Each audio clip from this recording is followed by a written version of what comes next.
Hi everybody, welcome back to part 32 of the Trumpeter 200 scale Bismarck build. I need to get the ship moved on a little bit. I think I mentioned in the last Fiat CR42 episode that I'm planning to take the model down to Telford for Scale Model World in November. So I need to make a little bit of progress on it. And this time I'm going to be building the main 38cm turrets, the main armament on the ship. 4 turrets obviously, and they're all slightly different. We need to just be careful when putting these together that we get them correct, because they did vary a little bit one to another. So we'll get over to the bench, get the trumpeter parts sorted out first of all, and then we've got a little bit of photo etch work to do on them as well. Okay, the first thing I'm going to look at with these turrets is the fit of the barrels into these resin blast bags. Because often with these Pontos blast bags it's not easy to get a good fit of the barrels into them. And what I've ended up having to do with this first one is, you can see that I've shortened it. So I've taken it up to this second break in the barrel here, just about, left about 7mm beyond that break. But cut it off at that point, and also filed down the barrel width just behind the break there. I've also reamed out the resin from the blast bag, and that goes right in as it should do now. So basically the front of the blast bag comes up to the break in the barrel, the second break in the barrel there.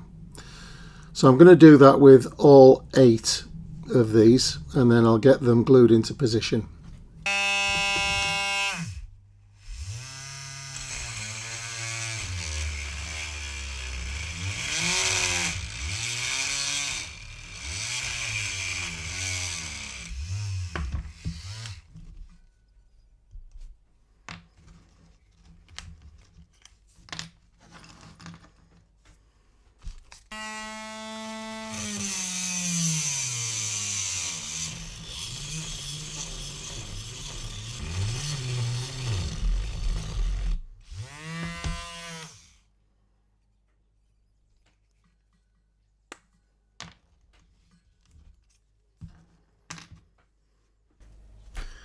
I'll save these pieces of brass, they'll come in handy probably at some stage for weighting the nose down on an aircraft, so they're quite heavy, they'll do nicely for that job.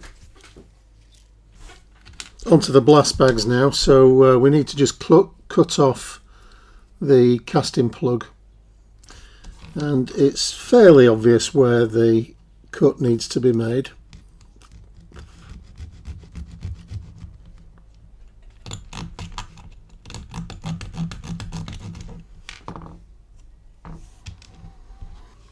The resin in Pontos sets generally, in my experience, it's not brilliant stuff really,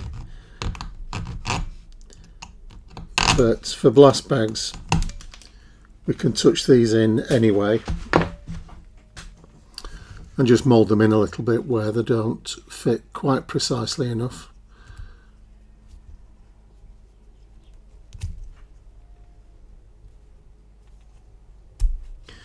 So these are still a little bit tight, so I'm going to remove some of the brass on this thicker section here. Just file it down a little bit, just ease it into the blast bag.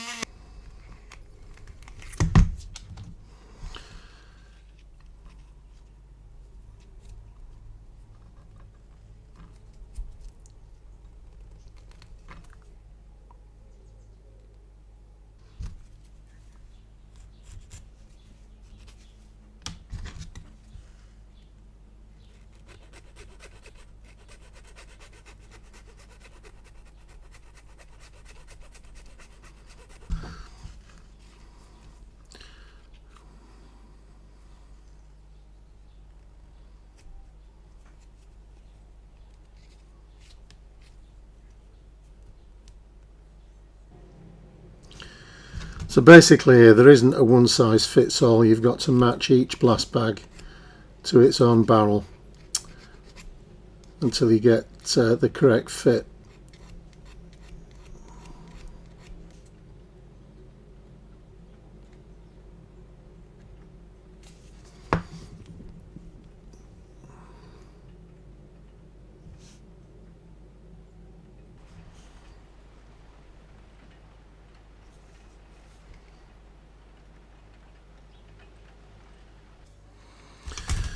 Now Trumpeter supply plastic barrels and all the internals as well for them, breeches and the actual carriages here. But we don't need all that because we're just simply going to glue the blast bags onto the front of each turret. But we do need the bases, so I can just assemble all 4 turrets with the bases on.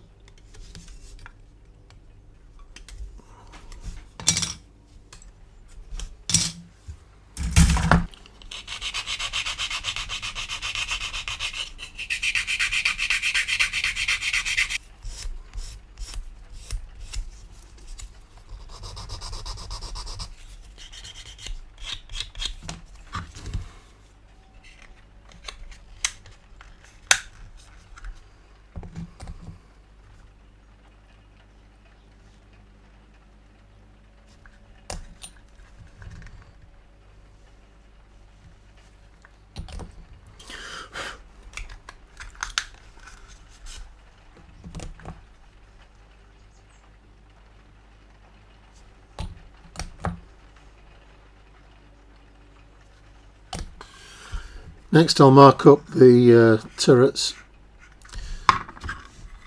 because there are slight detail differences between them.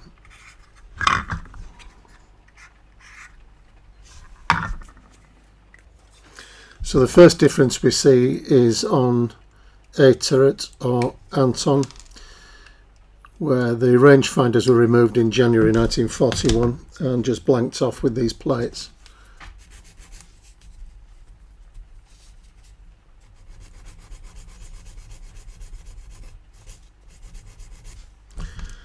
Trumpeter do provide the standard rangefinders on each of the 4 sprues, so you could fit the rangefinder for a version earlier than January 1941 if you wanted.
The parts that I'm fitting here at the back of the turrets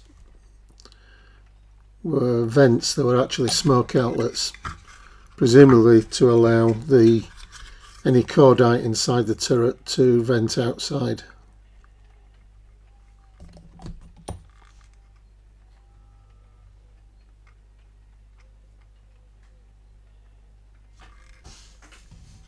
These pieces that I'm fitting now are the periscopes.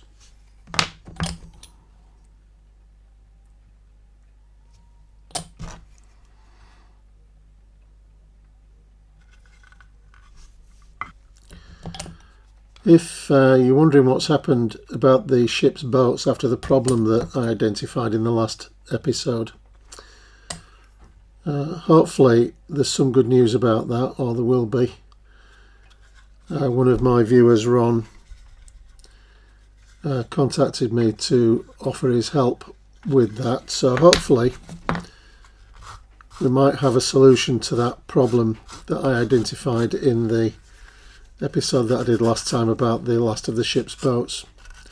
But obviously I'll talk a little bit more about it when we come to sort those out.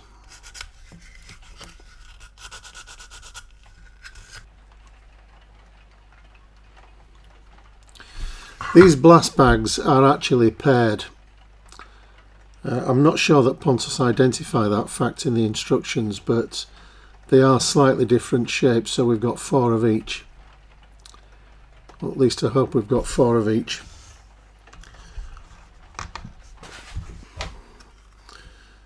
These need a little bit of trimming. We've got the doors for the vision ports, and this one just slightly obstructs the blast bag.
Now the key thing with these guns is to make sure that the barrels are both pointing directly forward,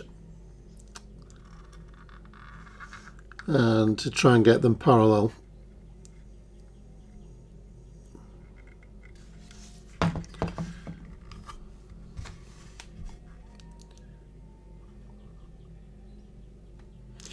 And if you've done the job correctly with the filing of the blast bags and the barrels, they should be both protruding from the turret at the same distance.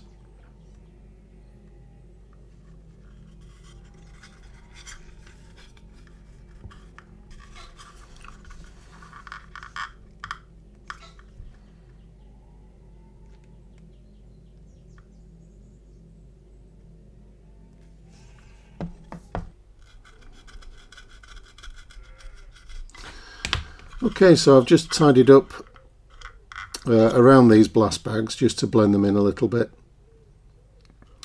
They're not an absolutely fantastic fit, so you do need to just blend them in a little bit with the front face of the turret. But that's all done now, so I'm happy with those, and can start to apply the photo etch to these turrets.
The next job with these turrets is to drill out holes for the rails that go around the top plate.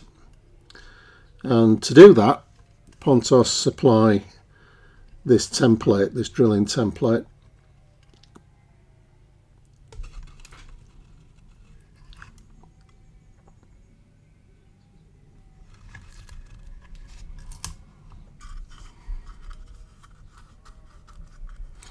So I'll just fix that in place with some clear tape.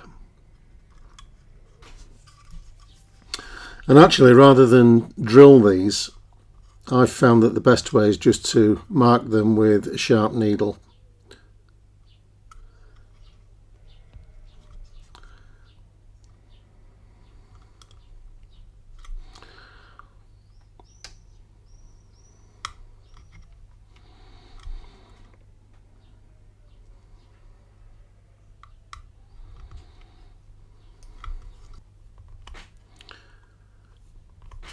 Pontos suggests that we use a 0.3mm drill to open these out, but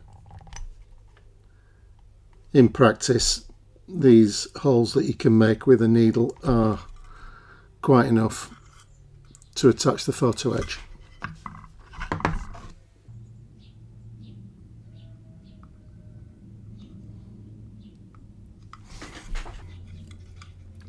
So now I've come to fit these pieces.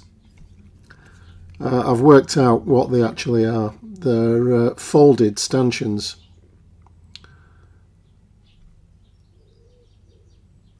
So it's not a complete rail. Each stanchion fits into each hole and is obviously folded down.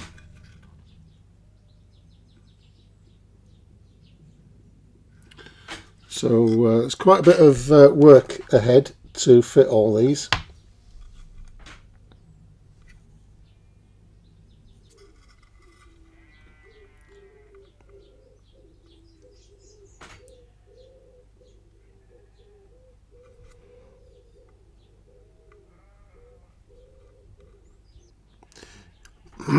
You can just wait until the CA is set and then just manoeuvre them into position, straighten them up.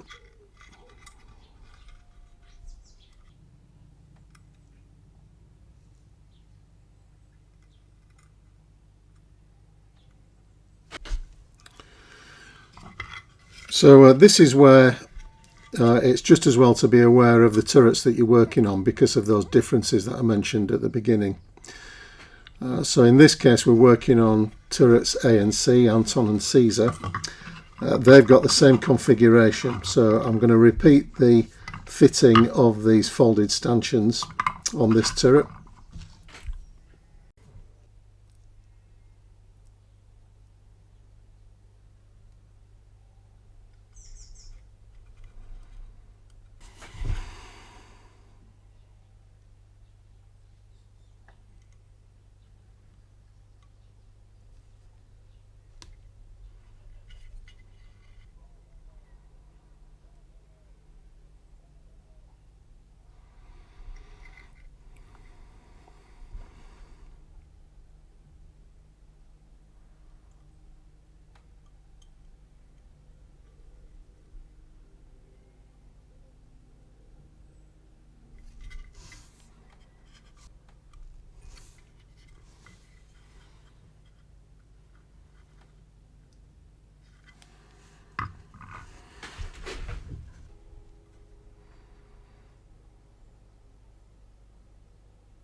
Okay, so on with the painting. These have all had a coat of Tamiya XF19 now, that's sky grey.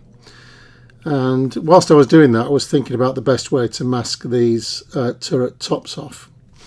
And what I came up with in the end, not wanting to use masking tape because of the delicate photo etch around it, just a simple paper mask cut to size. The downside of that is that you've got to hold it in place with your thumb or finger, so you end up painting yourself. but it gives a reasonable result. It's fairly sharp. I can touch one or two bits up if I want to, and overall I think it's the best way of going about that. And actually I don't think you need to be too precise about it. These panels in the German grey or the dark grey were applied by the crew whilst at sea, so they wouldn't have been absolutely pristine, I don't think. So I'll do this final one, and then I'm going to also cut some masks out for the tops of the rangefinders, which were also a grey, and then paint the barrels in grey as well.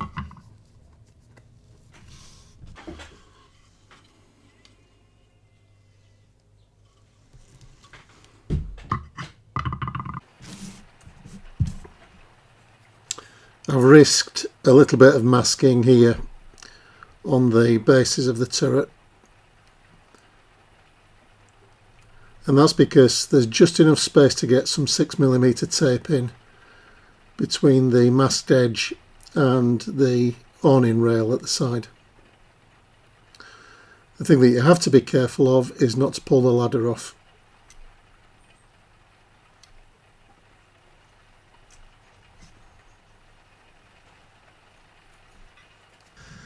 Okay, the last bit of dark grey, the German grey, is the barrels, so I'll do those next. Okay, now we'll touch in the blast bags. And I've just checked my photograph that I have of the ship as she was leaving Grimstad Fjord. And the colour of these bags appears to be fairly similar to the turrets, maybe a little bit darker. So because of that, I'm using some Tamiya XF66.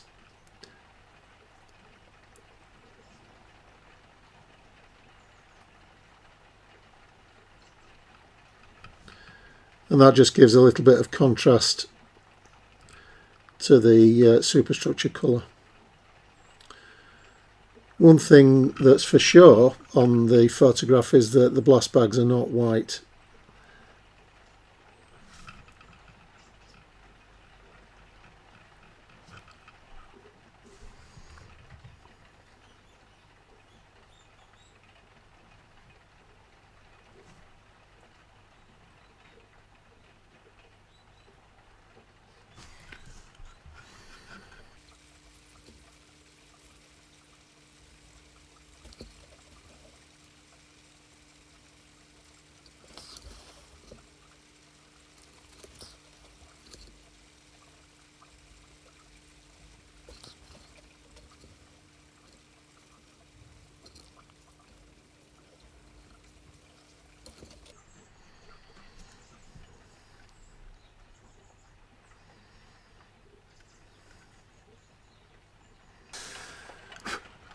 The last job is just to pick out the muzzles and the ends of the barrels with some flat aluminium.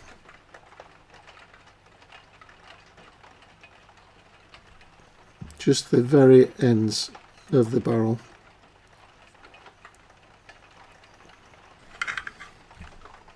Okay, I'm happy with those. We'll get them over and put them on the ship. Okay, so let's get these turrets on the ship. It's an easy enough job, just a case of dropping them into the barbettes, making sure that we've got the right turret in the right position. The only thing I have to do is to remove the tape that I have over the holes in the barbettes. That's to prevent me dropping any photo etch parts down there. Because obviously if I did, it would be very difficult to retrieve them.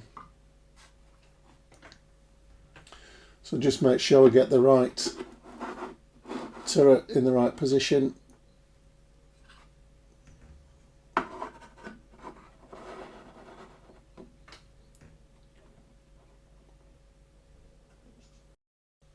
So I remember when I built the hood that fitting the main armament was a pretty good sign that you're on the home stretch, reaching the end of the build. But with this one, I think it's going to be quite a bit more work to do. There's quite a lot of deck detail to do on the model, and I'll start to do that in the next episode, particularly the vents and some of the platforms around these barbettes. Because of the slight time pressure that I'm starting to come under with this ship, I won't be leaving the next episode for a month, as I have been doing over the last 2 or 3 episodes. And hopefully I'll get another part out once I've done some of that detail work in the next couple of weeks. So if you've got your notifications on and you're following the build, hopefully you'll pick that next episode up fairly soon. In the meantime, look after yourselves, everybody. Stay safe, and I'll see you then. Bye for now.